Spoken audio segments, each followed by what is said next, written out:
नमस्कार दोस्तों, स्वागत है आपका लिंग पुराण में। आज हम देखेंगे सृष्टि का प्रारंभ। तो आइए दोस्तों शुरू करते हैं।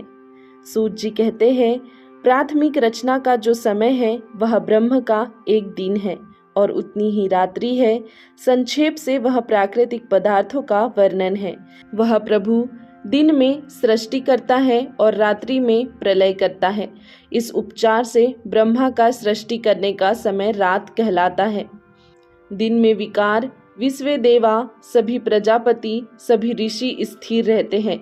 रात्रि में सभी प्रलय को प्राप्त होते हैं और रात्रि के अंत में सभी फिर उत्पन्न होते हैं। ब्रह्मा का एक दिन ही कल्प है और उसी प्रकार की रात्रि है। हे ब्राह्मणों, चारों युगों के 1000 बार बीतने पर 14 मुनि होते हैं। 4000 वर्ष वाला सतयुग कहा है। उतने ही सैकड़ा, 1 3 2 1 शतक क्रम से संध्या और संध्यांश होते हैं।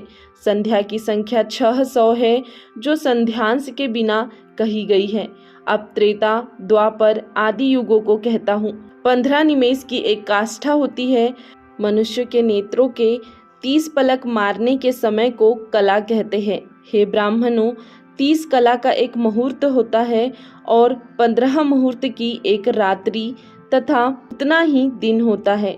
फिर पितृश्वरों के रात, दिन, महीना और विभाग कहते हैं। कृष्ण पक्ष उनका दिन तथा शुक्ल पक्ष उनकी रात है।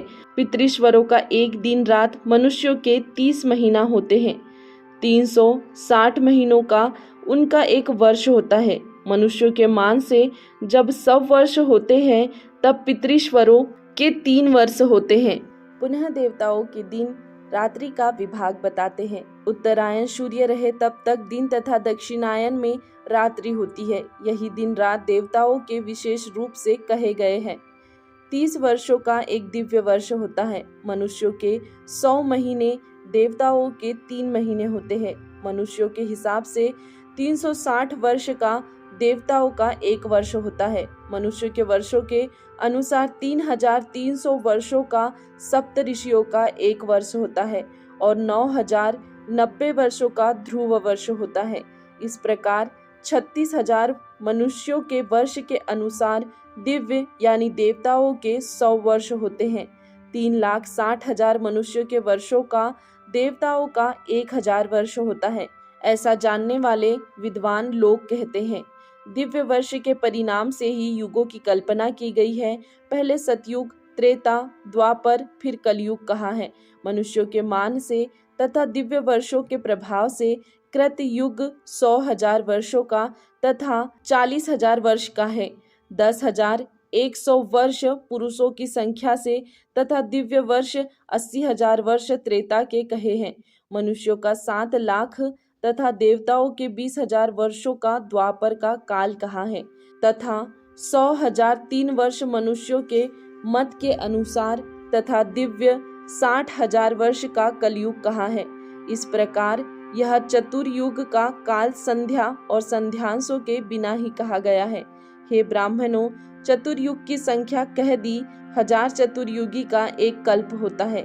रात्रि के अंत में ब्रह्मा सब लोकों को रचता है और रात्रि में सब लोक नष्ट हो जाते हैं।